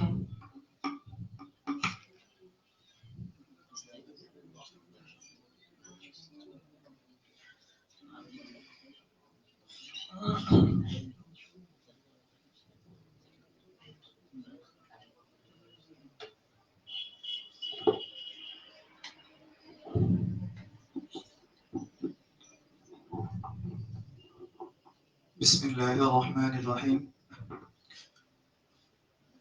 ফরিকে আউয়ালের পক্ষ থেকে আমি মোহাম্মদ ফজলুর রহমান ফরিকে সানির প্রশ্নের জবাব দিচ্ছি। আপনার প্রশ্নের 2টি বিষয় ছিল। একটি হলো যে সেখানে অফিসের যে কর্মকর্তা যারা আছেন তাদের সুবিধার্থে জোহর, আসর এবং মাগরিব এই 3 ওয়াক্ত নামাজের ব্যবস্থা করা হয়েছে। এর দ্বারা বুঝে আসছে যে এটা অস্থায়ীভাবে এই ব্যবস্থা করা হয়েছে। সুতরাং কোথাও যদি অস্থায়ীভাবে নামাজের ব্যবস্থা করা হয় তাহলে সেটা শরীয়ী মসজিদ হয় না। দ্বিতীয় বিষয়, যদি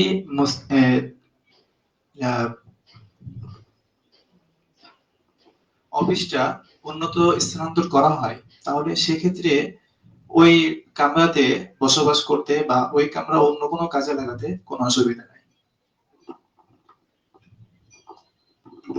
উত্তর সঠিক হয়েছে। হ্যাঁ, তো এক্ষেত্রে আল ফারিকুল আউয়াল ওনারা 6 নম্বর পেয়ে যাচ্ছেন।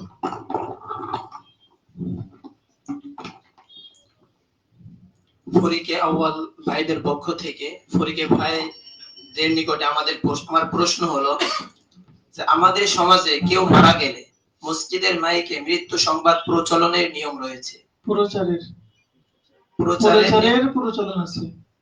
প্রচলন আছে।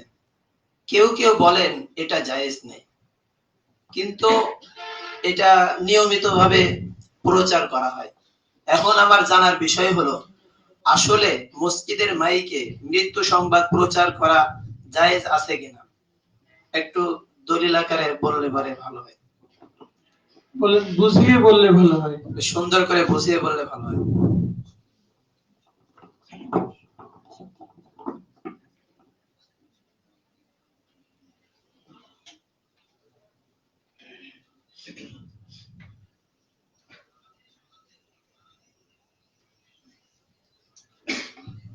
সবাই কি কথা বলেছে এই বিষয়ে? রেখে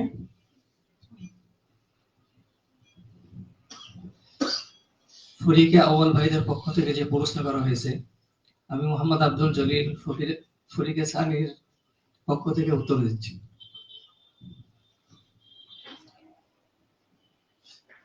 মাইক সাধারণত মসজিদের ওয়াকফ করা হয় এটা মসজিদে আজানের জন্যই, কিন্তু বর্তমানে এটা আমাদের সমাজের প্রচলন হয়ে গেছে যে কেউ যদি মৃত্যুবরণ করে তাহলে তার মৃত্যুবরণ করার শোক সংবাদ এটা মাইকে প্রচার করা হয়। সুতরাং এটা উরুফ হয়ে যাওয়ার কারণে এটা বৈধ আছে। দ্বিতীয় কথা হলো মসজিদের মাইকে জানাজার এলান করা, অর্থাৎ কোনো ব্যক্তি মৃত্যুবরণ করলে অমুক সময় বা এত ঘটিকার সময় জানাজা অনুষ্ঠিত হবে, এই এলান করা এটা শরীয়ত সম্মত। সুতরাং উচিত হবে মৃত্যুর ঘোষণা দেওয়ার সাথে সাথে যদি জানাজায় অংশগ্রহণ করার ঘোষণাও দিয়ে দেয় তাহলে এখানে কোনো দোষণীয় বিষয় থাকবে না। উত্তর সঠিক হয়েছে, কিন্তু আপনি যে বললেন যে আমাদের সমাজে যে মাইক দেওয়া হয় এটা শুধু আজান দেওয়ার জন্য, আসলে বর্তমানে বিষয়টা এমন না।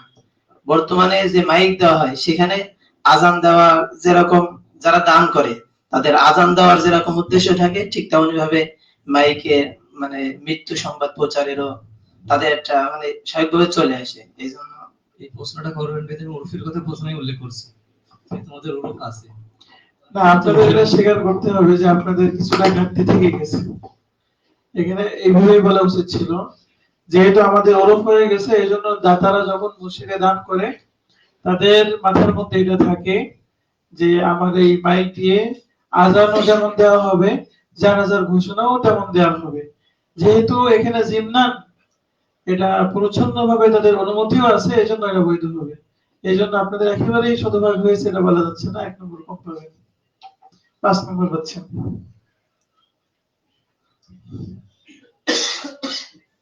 আমাদের শেষ প্রশ্ন, তো ইতিমধ্যে দেখা যাচ্ছে উভয় ফরিক এখনো বরাবর আছে। তো দেখা যাক শেষ প্রশ্নে আমরা কি ফলাফল পাই। আসলে আমাদের কোন ফরিক বিজয়ী হবে কেউ পরাজিত হবে এটা আমাদের উদ্দেশ্য না।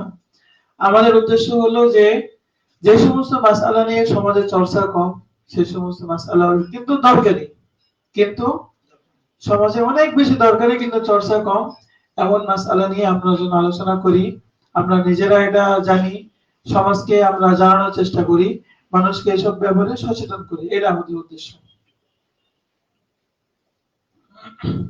ফরিকা সানির পক্ষ থেকে আমি মোহাম্মদ আশিকুজ্জামান ফরিকা আওয়ালের নিকটে প্রশ্ন করছি। আমরা দেখি বিভিন্ন বাজার মসজিদ নামাজের পর তালাবদ্ধ করা হয়, অথচ নামাজের পরেও অনেক ব্যক্তির নামাজের প্রয়োজন দেখা দেয়, মসজিদে আসে জিকির আজকার করার জন্য, কোরআন তেলাওয়াত করার জন্য। জানার বিষয় হলো, এভাবে মসজিদ তালাবদ্ধ করে দেওয়া এটা শরীয়তের দৃষ্টিতে কেমন?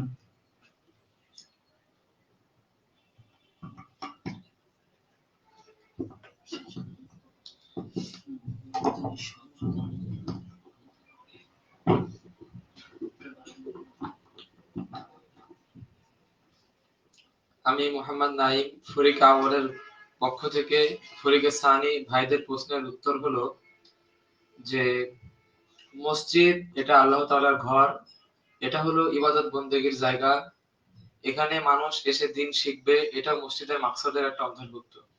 কারণ হযরত আনাস ইবনে মালিক রাদিয়াল্লাহু তাআলা বর্ণনা করেছেন, নবীজি সাল্লাল্লাহু আলাইহি ওয়াসাল্লাম বলেছেন যে এই মসজিদগুলো হলো আল্লাহ তাআলার স্মরণের জন্য, নামাজের জন্য এবং আল্লাহ তাআলার জিকির ইত্যাদির জন্য।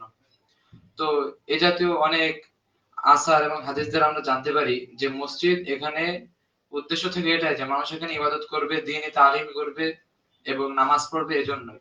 সুতরাং প্রশ্নোক্ত ক্ষেত্রে তো মসজিদ তালাবদ্ধ রাখা এটা একেবারে অনুচিত।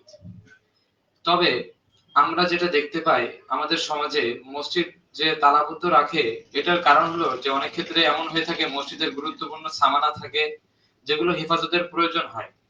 তো সেই জন্য মসজিদ কর্তৃপক্ষ এগুলা তালাবদ্ধ হিসেবে রাখতে পারবে। তবে সেখানেও একটা বিষয় লক্ষণীয় যে অনেক ক্ষেত্রে দেখতে পাই যে মসজিদে নামাজ হওয়ার পরপরই মুসল্লিদেরকে এ বিষয়ে তাগিদ করা হয় যে আপনারা দ্রুত বের হয়ে যান। এটা ঠিক নয়। এখানে খুব স্বাভাবিকভাবেই নামাজ হওয়ার পরে কিছু সময় বিলম্ব রাখবে, দেরি করবে, যাতে করে যারা জামাত পায়নি তারা যেন এসে মসজিদে নামাজ পড়তে পারে এবং তাদের সকলের মুসল্লিদের নামাজ শেষ করে তখন যারা যাবে তারপরে মুসল্লির এই মসজিদ কর্তৃপক্ষ এই মসজিদে তালাবদ্ধ রাখবে। তবে এক্ষেত্রে মসজিদ কর্তৃপক্ষ আরো একটি কাজ করতে পারে, সেটা হলো মসজিদের ভিতরাংশ তালাবদ্ধ রেখে বারান্দাটা খালি রেখে দেবে, যাতে করে সাধারণ মানুষ এসে যখন তাদের নামাজের প্রয়োজন হবে তারা যেন এসে নফল নামাজ ইবাদত বন্দেগী করতে পারে। আর মানুষ এসে যখন ইবাদত বন্দেগী করবে সেখানেও আরেকটি বিষয় লক্ষণীয়, সেটা হলো মসজিদের আদব ইহতেরাম এগুলো অবশ্যই বজায় রাখতে হবে এবং সাথে সাথে মসজিদ কর্তৃপক্ষের পক্ষ থেকে যে নিয়ম বেঁধে দেওয়া হবে সেই নিয়ম অনুযায়ী তাকে মসজিদে যাতায়াত করতে হবে। আশা করি উত্তরটি পেয়েছেন। উত্তরে এখনো একটি অংশ বাকি থেকে গেছে। আচ্ছা বলেন। সেটি হলো, আমরা দেখি অনেক মসজিদে নামাজের সময় ছাড়াও তালিমের ব্যবস্থা থাকে এবং অন্যান্য আমলের ব্যবস্থা থাকে। সে সকল মসজিদে আমাদের করণীয় কি হতে পারে? দেখেন, আমরা বলেছি আপনি জুজি প্রশ্ন করবেন, এত মানে ফুললি প্রশ্ন করবেন না, যার কারণে অনেক বড় বক্তব্য উত্তর হয়েছে। এত আর প্রশ্ন করা যাবে না। আলফারি বলা বল শেষ প্রশ্ন ঠিক করেন। আমার নাম ফজলুর রহমান। ফরিকে সানির নিকট আমার জানার বিষয় হলো, আমাদের এলাকার নতুন একটি মসজিদ নির্মাণ করা হয়েছে। মসজিদের বিল্ডিং নির্মাণের ক্ষেত্রে মসজিদের সামনের যে রাস্তা ছিল, রাস্তার জন্য যে জমিটা নির্ধারণ করা ছিল, সে জমির কিছু অংশে মসজিদের বিল্ডিং চলে গিয়েছে। সেখানে নিয়মিত নামাজ হচ্ছে। আমার জানার বিষয় ক, যে অংশে রাস্তার উপর চলে গিয়েছে তা শরিয়া মসজিদ হিসেবে ধর্তব্য হবে কিনা। খ, ওই অংশে নামাজ পড়লে তার হুকুম কি। গ, এক্ষেত্রে মসজিদ কমিটির করণীয় কি।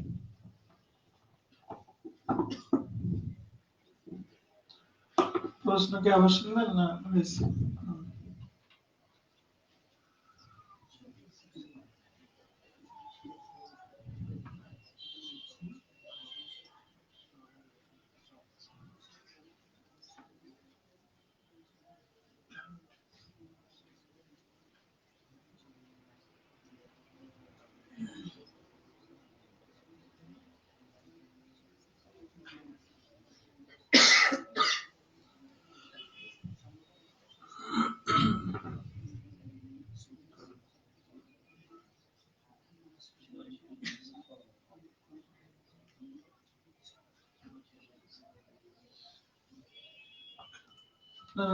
হ্যাঁ, উত্তর বলা শুরু করেন। ফরিকা সানির পক্ষ থেকে আমি মোহাম্মদ আশিকুজ্জামান ফরিকা আওয়ালের প্রশ্নের উত্তর দিচ্ছি। আপনার প্রশ্ন ছিল রাস্তার জায়গায় যদি মসজিদের কিছু অংশ বানানো হয় তাহলে সেটা শরী মসজিদ হবে কিনা। এখানে লক্ষণীয় হলো রাস্তার জায়গায় মসজিদের কিছু অংশ চলে যাওয়ার কারণে যদি পথে যাতায়াতের কোনো সমস্যা না হয় এবং সরকারি অধিদপ্তরের পক্ষ থেকে বা যারা রাস্তার দায়িত্বশীল আছেন তাদের পক্ষ থেকে যথাযথ অনুমতি নিয়ে মসজিদ নির্মাণ করা হয়, অথবা মসজিদ নির্মাণের পর দীর্ঘদিন চলে যাওয়ার পরও তাদের পক্ষ থেকে কোনো বাধা দেওয়ার বিষয়টি পরিলক্ষিত না হয়, তাহলে এটা শরী মসজিদ হিসেবে গণ্য হবে। আর যদি এমনটি না হয় তাহলে এটা শরী মসজিদ হিসেবে গণ্য হবে না। দ্বিতীয় নম্বর প্রশ্ন ছিল এই মসজিদে নামাজ আদায় করলে নামাজ সহি হবে কিনা। মসজিদ যদি শরীয়ত মসজিদ নাও হয় তবুও এখানে নামাজ আদায় করলে নামাজ সহি হয়ে যাবে, কিন্তু শরীয়ত মসজিদে নামাজ আদায় করার যে ফজিলত ছিল সেটি এখানে হবে না। 3 নম্বর প্রশ্ন ছিল মসজিদ কমিটির করণীয় কি। মসজিদ কমিটির করণীয় হলো তাদের পক্ষে যখনই মসজিদের ওই জায়গাটি সরিয়ে নেওয়া সম্ভব হবে তখন তারা মসজিদের ওই জায়গাটি সরিয়ে নেবে এবং মসজিদের অন্য কোনো জায়গা থাকলে সেখানে নামাজের ব্যবস্থা করবে। আজীবনের জন্য সরকারি জায়গায় সরকারি রাস্তায় মসজিদ না রাখায় তাদের সম্মুখীন হবে।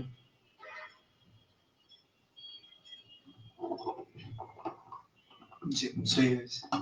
মাশাআল্লাহ। তো আমরা ইতিমধ্যে 8টা করে প্রশ্ন আমরা উভয় ফরিক থেকে নিতে পেরেছি। তো এখন আমরা যেই ফলাফলে দাঁড়িয়েছি সেটা হলো প্রত্যেক গ্রুপই ওনারা 47 নম্বর করে পেয়েছেন। এই জন্য উভয় গ্রুপ বিজয়ী আজকে। আমাদের অধিকাংশ দিন এমনই হয় যে প্রথম কিছু কিছু এমন হয়েছিল যে কোনো এক গ্রুপ বিজয়ী হতো, বাকি বিগত কয়েকটা প্রতিযোগিতা আমরা দেখতে পাচ্ছি উভয় গ্রুপই বিজয়ী হচ্ছে। আসলে এটা ভালো। তো আমরা আজকে অক্ষের অনুষ্ঠান করলাম, তো এটা দ্বারা আমাদের নিজেদের মজবুতি উদ্দেশ্য, এবং আমরা চাই যে এই সমস্ত মাসআলা যেটা খুবই অবহেলিত সমাজে, এমনকি আলেমদের মধ্যে মুফতিদের মধ্যে এই সমস্ত মাসআলা খুবই অবহেলিত, এটা আবার চর্চা শুরু হোক। আমরা মাদ্রাসা মসজিদ নিয়ে থাকি, তো এটার মাসআলাটা আমাদের আগে লাগবে। মাদ্রাসার কোন কাজ করা আমার জন্য হালাল, কোন কাজ করা আমার জন্য হারাম, মসজিদের কোনটা আমার জন্য করা হালাল, কোনটা করা হারাম, কোনটা অবৈধ, এটা আমাদের জানা খুবই প্রয়োজন। কিন্তু দুর্ভাগ্যজনক বাস্তবতা হলো এই ব্যাপারে আমরা খুবই পিছিয়ে আছি, এবং পিছিয়ে থাকার কারণে আমরা প্রতিনিয়ত আমরা হালাল হারামে আমরা লিপ্ত হই। যেমন একটা আমি মাসআলা বলি, অফের মাসআলার মধ্যে একটা মাসআলা হলো মাদ্রাসার যে কিতাবাদি আছে, ছাত্রদের কাছে যে কিতাব পড়তে দেওয়া হয়, এই কিতাবের মধ্যে ছাত্ররা যে দাগাদাগি করে সেটা পেন্সিল দিয়ে হোক কলম দিয়ে হোক, এটা কিন্তু সম্পূর্ণ নাজায়েজ।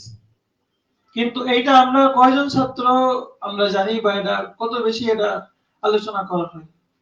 মাদ্রাসা একটা কিতাব উল্টালে দেখা যায় যে তার মধ্যে কি পরিমাণ দাগ পড়ে আছে, কি পরিমাণ তার মধ্যে ছাত্ররা পড়াশোনা করেছে ওই কিতাবের ভিতরে। এটা সম্পূর্ণ সে কিতাব পড়েছে, ইলম শিখেছে, সাথে সাথে সে নাজায়েজ কাজ করেছে। তো এটা কিন্তু আপনার ছাত্রের না জানার কারণে এমনটা হয়েছে। যদি সে জানতো যে না এটা মাদ্রাসার কিতাব, এটা একটা অফিয়া সম্পত্তি, এটার মধ্যে আমি এই কাজটা করতে পারি না, তাহলে হয়তো সে করতো না। এই জন্য এই সমস্ত মাসআলা আগে আমাদের জানতে হবে। মাসআলা যদি না জানি তাহলে কোনটা হালাল কোনটা হারাম এটা তো আমরা বুঝবো না। তো যদি না বুঝি তাহলে আমরা আমল করবো কিভাবে? ইসলাম এটা একেবারে পূর্ণাঙ্গ একটা ধর্ম, এটা শুধু কিছু ইবাদতের মধ্যে সীমাবদ্ধ না, মানুষের জীবনের প্রতিটা ক্ষেত্রে প্রতিটা অঙ্গনে ইসলাম আছে। তো মানুষের প্রতিটা ক্ষেত্র কি, মানুষের প্রতিটা অঙ্গন কি, সেটা কিন্তু খুব সহজ জিনিস না এবং খুব ছোট্ট সংক্ষিপ্ত জিনিস না। আর বিশেষ করে বর্তমানে আধুনিক দুনিয়ায় কত নিত্য নতুন বিষয় ঘটতেছে যেটার কোনো সীমা পরিসীমা নেই। এই জন্য মুফতিদের করণীয় হবে যে যোগ বোঝা, যোগের লোকেদের বোঝা, তাদের অভ্যাস, তাদের প্রচলন, তাদের কৃষ্টি কালচার এগুলো বোঝা এবং তাদের নিত্য নতুন যে বিষয়গুলো ঘটতেছে সে সম্পর্কে আমাদের অবগতি যেমন থাকতে হবে, সেটা শরীর সমাধান কি সেটাও আমাদের থাকতে হবে। আমরা যদি শুধু কদিম বিষয় পড়ি, এবং এটাই তো মূল বিষয় যে মূল বিষয়গুলো আমাদের ভালো রাখা, আমাদের মানে গোড়া মজবুত হওয়া, কিন্তু তার সাথে সাথে একজন মুফতি উনি তো শুধু প্রতিষ্ঠানের মধ্যে থাকবেন না, উনি সমাজের মধ্যে কাজ করবেন। উনি বর্তমান মানুষদেরকে উনি ফতোয়া দিবেন। তো বর্তমান মানুষরা তো সেই প্রাচীন কালে তারা বসে নেই, তারা তো বর্তমানেরই মানুষ, তারা তো এই সমাজের মধ্যে তারা বসবাস করে। এই আধুনিকতার ছোঁয়া তাদের কাছেও লেগেছে, আধুনিক অনেক যন্ত্রপাতি তারা ব্যবহার করে। এই জন্য আমরা যদি এগুলো না বুঝি আমরা কি উত্তর দেব? কয়েকদিন আগে আমার কাছে একজন ব্যক্তি জিজ্ঞাসা করছে যে ই সিগারেট খাওয়া যাবে কিনা। কি সিগারেট? E cigarette. চিন্তা করলাম যে সিগারেট তো বুঝি মানুষ আগুন ধরায়, এরপরে ওই তামাক পড়ে ওটা ধোয়া হয়, এটা খাবে। তো ই সিগারেট আবার কি জিনিস? আবার ই লাগিয়েছে, তো সেটা আমি আবার পড়াশোনা শুরু করলাম যে ই সিগারেট কি।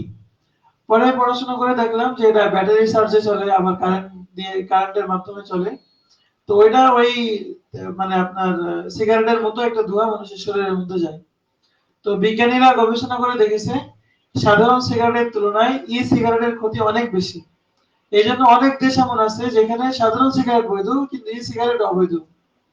তো আমরা সাধারণ সিগারেট কেন অবৈধ বলি, খাওয়া নাজায়েজ বলি কেন?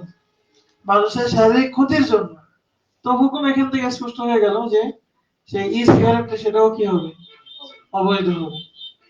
তো এই জন্য আমাদের আধুনিক বিষয়গুলো এটা কি থাকতে হবে, আমাদের জানা থাকতে হবে, এটা আমাদের প্রচলন থাকতে হবে।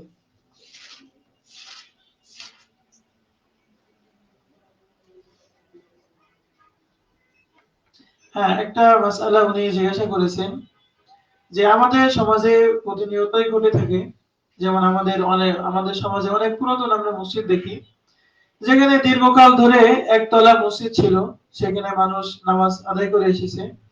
সেটা সংস্কারের প্রয়োজন যখন হয় তখন সাধারণত মানুষ করে যেটা, মসজিদ কমিটি তারা চায় যে একটু চাপ কমাইতে চায়, চিন্তা করে যে আমরা তো অনেক টাকা পয়সা নিয়ে মসজিদ করতেছি, তো আমরা আজকে আসি কালকে হয়তো থাকবো না, মসজিদ সেটা তো চলমান থাকতে হবে। এই জন্য নিচে একটা মার্কেট করি যাতে মসজিদের একটা স্থায়ী আয়ের ব্যবস্থা হয়।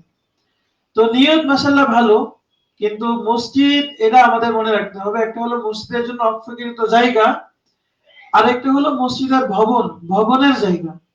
মসজিদের ভবনের যে জায়গা সেই ক্ষেত্রে বিধান হলো কোন এক জায়গায় যদি মসজিদের ভবন নির্মিত একবার হয়ে যায়, হওয়ার পরে সেখানে যদি নামাজ আদায় হয়ে যায়, তো ওই যে ভবনটা, ওই ভবনটা কিয়ামত পর্যন্ত ওটা মসজিদ হিসাবেই থাকবে। সেখানে মসজিদের কোনো ভবন থাকুক বা না থাকুক, সর্বাবস্থায় কিয়ামত পর্যন্ত একেবারে মাটির নিচ থেকে একেবারে আসমান পর্যন্ত পুরো জায়গাটা মসজিদ হিসাবে ধর্তব্য হবে। এই জন্য প্রতিষ্ঠিত মসজিদ সংস্কার করার সময় নিচ তলায় যদি মার্কেট বা দোকান ইত্যাদি বা যদি মাদ্রাসাও বানায় স্থায়ীভাবে, সেটাও বৈধ হবে না। অর্থাৎ ওইটা পুরোপুরি মসজিদই বানাতে হবে। কিন্তু কোন একটা নতুন জায়গা কোন ব্যক্তি দান করেছে, নতুন মসজিদ নির্মিত হচ্ছে, তো মসজিদ এখনো পরিপূর্ণ হয়নি, এর আগে যদি তারা নিয়ত করে যে না আমরা নিচতলায় মসজিদ বানাবো বা নিচতলায় আমরা মার্কেট বানাবো, দ্বিতীয় তলা থেকে আমাদের মাদ্রাসা মানে মসজিদ শুরু হবে। এমনকি তারা যদি এটাও নিয়ত করে যে না আমাদের নিচতলা মসজিদ হবে, দ্বিতীয় তলা মাদ্রাসা হবে, বা যে কোনো নিয়ত, এরা গ্রহণযোগ্য হবে মসজিদ নির্মাণ শেষ হওয়ার আগে। কিন্তু মসজিদ যদি একবার নির্মাণ হয়ে যায় নিচতলা থেকে উপর পর্যন্ত এবং নামাজ যদি আদায় হয়ে যায়, তো সেই ক্ষেত্রে পরবর্তীতে আর কোনো ভিন্ন সুযোগ সেখানে থাকে না। আমাদের সমাজে আরেকটা বিষয় এরকম খুবই দেখা যায় যে মসজিদ সংস্কারের সময় দেখা যায় পুরাতন মসজিদ যেখানে ছিল সেখানে জায়গা কম থাকে, সেখানে সংস্কারের সময় আপনার জায়গা বাড়ানো যায় না। তো মানুষরা কি করে যে একটু পাশে বা একটু দূরে বা রাস্তার অপর পাশে তারা মসজিদ পুনর্নির্মাণ করতে চায় বড় জায়গা নিয়ে বড় করে। তো এক্ষেত্রে তারা যেটা সাধারণত করে থাকে, আগের মসজিদ যেখানে ছিল ওই মসজিদের ভবনের জায়গায় তারা উজুখানা নির্মাণ করে, অথবা তারা পার্কিং প্লেস তারা ওটা বানায়। তো এটা আমরা আগের মাসলা থেকেই বুঝতে পারি যে মসজিদের ভবন যেহেতু ওখানে হয়ে গেছিল, তো ওটা মসজিদের ভবন হিসাবেই বাকি রাখতে হবে, চেষ্টা করতে হবে উভয় জায়গায় যেন আমরা এটাকে মসজিদ হিসাবে রাখতে পারি, উভয় জায়গায় যেন আমরা নামাজ চালু রাখতে পারি। কিন্তু যদি এমন হয় যে এত পাশাপাশি, যেখানে উভয় জায়গায় যদি একই সাথে নামাজ শুরু হয়, তো এটা খুবই খারাপ দেখা যায় এবং আওয়াজের মধ্যে টক্কর খাবে, এরকম যদি অবস্থা সৃষ্টি হয়, তো এখানে আসলে প্রথমেই করণীয় হলো যে দুইটা জায়গা একসাথে মিলে মসজিদ সম্প্রসারণ করার চেষ্টা করতে হবে যে কোনো ভাবে। যদি সেটা কোনোভাবে সম্ভব না হয়, দ্বিতীয় জায়গায় যদি মসজিদ নির্মিত হয়, তো সেক্ষেত্রে প্রথম যে মসজিদ সেখানে যদি নামাজ চালু রাখাও যদি কোনোভাবে সম্ভব না হয়, তো সেক্ষেত্রে ওই জায়গাটাকে সংরক্ষণ করে রাখতে হবে। ওই জায়গাটা একটা ওখানে ওই মসজিদের যে পুরাতন ভবন সেটাকে ভেঙে না ফেলে দিয়ে সেটা তার আপন স্থানে রেখে সেখানে সবাই বক্তব্য ইত্যাদি এগুলা চালু রাখার ব্যবস্থা করা যেতে পারে। বা সেখানে দিনে তালিমের যে কোনো বয়স্কদের শিক্ষা শেখানো, ছোটদের শেখানো, মানুষের যে কোনো দিনই প্রয়োজনে ওই স্থানটা ব্যবহৃত হবে। এবং ওখানে যারা প্রবেশ করবে অবশ্যই তাদেরকে মসজিদের যে ইহতিরাম, মসজিদের যে আদাব, সেটা অবশ্যই লক্ষ্য রেখে ওখানে প্রবেশ করতে হবে। এমনকি ওই স্থানে কোনো হায়েজ অলি নেফাস অলি মহিলারাও ওখানে প্রবেশ করতে পারবে না। অর্থাৎ ওটা মসজিদ হিসাবে কিয়ামত পর্যন্ত থাকবে, যদি ওখানে নামাজ এখন চালু রাখা সম্ভব না হয়। তো আমাদের সমাজে আবার কিছু ব্যতিক্রম বক্তব্য চালু আছে। আমরা কয়েকদিন আগে দেখছিলাম একজন আমাদের আলোচিত সমালোচিত একজন বক্তা, উনি বলছেন যে মসজিদ এটা তো স্থানান্তরযোগ্য একটা জিনিস, আমরা এক জায়গায় মসজিদ বানালাম তো সেটা মসজিদ, আমরা উঠাই নিলাম তো সেটা মসজিদ না। তো আমাদের ফিকে হানাফির মধ্যে একেবারে প্রতিটা কিতাবের মধ্যে এখানে কোনো ইখতিলাফও নাই যে মসজিদের ভবন যেখানে হবে সেখানে মসজিদের ভবন ওখানেই থাকবে, ওটা আশেপাশে কোনো জায়গায় স্থানান্তরিত করা যাবে না। তো আমরা এই সমস্ত কথা শুনে আমরা আশা করি আমরা বিভ্রান্ত হব না।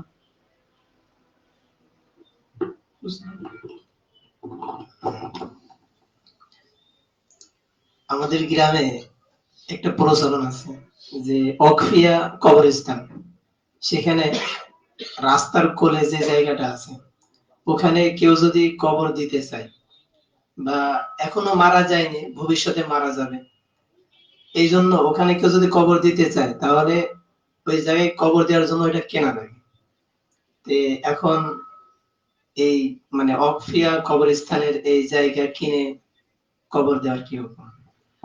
দেখেন, কোন মানুষ যদি আল্লাহ তাআলার সন্তুষ্টির উদ্দেশ্যে কবর স্থানের জন্য মানুষকে দাফন করার জন্য জমি অক্ষ করেছে, তো আমরা জানি অক্ফের হুকুম হলো ওই জমিটা কোনো মানুষের মালিকানায় থাকে না, ওটা আল্লাহ তাআলার মালিকানায় চলে যায়। তো এই জন্য ওইটা কে বিক্রি করবে? আল্লাহ তাআলার মালিকানা, এটা সম্পূর্ণ হারাম হবে।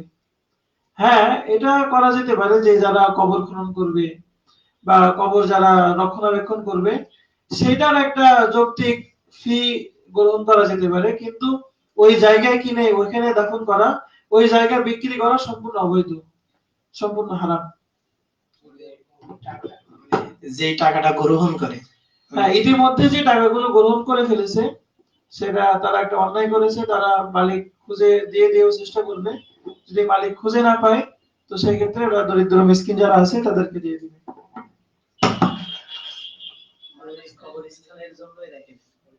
না না, ওটা কবরস্থানের জন্য তো লাগানো যাবে না, ওটা তো হারাম অর্থ। ওটা কিসের অর্থ?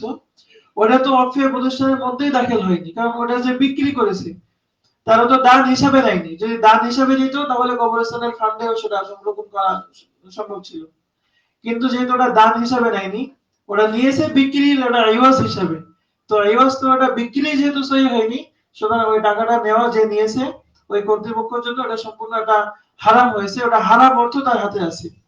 তো হারাম অর্থের যে বিধান এখানে সেই বিধানেই প্রযোজ্য হবে। আর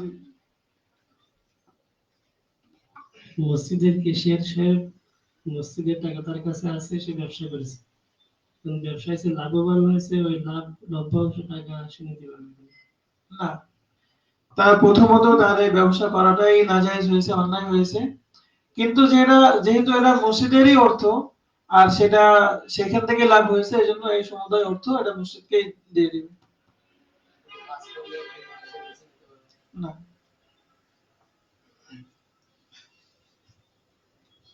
আর কোনো কিছু?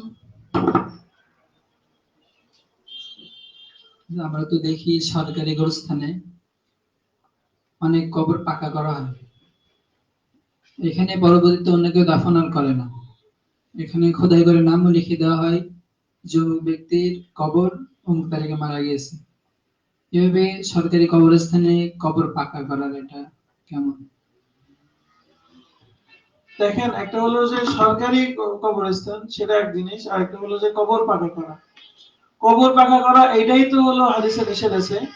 তো এখান থেকে সকল মুসলমানদের উচিত যে কবর পাকা করা থেকে অবশ্য তারা মানে জরুরি ভাবেই তারা বিরত থাকবে, কোনোভাবেই তারা কবরকে পাকা করবে না। এটা হাদিসে একেবারে স্পষ্ট নিষেধ আছে। আর সরকারি জায়গায় করা যাবে কিনা সেটা তো যেহেতু ইসলামেই সুযোগ নাই, এই জন্য সরকারি হোক বেসরকারি হোক যে কোনো জায়গায় কি কবর পাকা করা থেকে অবশ্যই মানে বিরত থাকা কর্তব্য।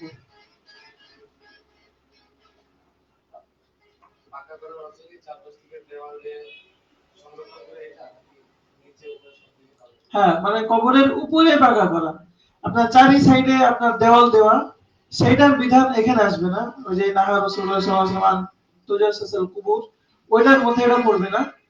কিন্তু ওইটা তখন দেখতে হবে যে সরকারি যে কবরস্থানে কবর দিচ্ছে, তো সেইখানে এই নিয়ম আছে কিনা, যে মানে চারি সাইডে ওয়াল দেওয়া, এরকম কোনো নিয়ম আছে কিনা সেটা তাদের ওখানে দেখতে হবে, অনুমতি আছে কিনা। আর তো আমরা শেষ করতে পারি আজকের অনুষ্ঠান। আল্লাহ তাআলা আমাদেরকে সফলভাবে অনুষ্ঠান শেষ করার তৌফিক দান করেছেন, এজন্য আমরা সকলে দিল থেকে শুকরিয়া জানাই। আলহামদুলিল্লাহ। প্লিজ এটা শুধু ওই লালটাতে চাপ দিয়ে বন্ধ করে দেন, আর আর কিছু চাপ দিবেন না।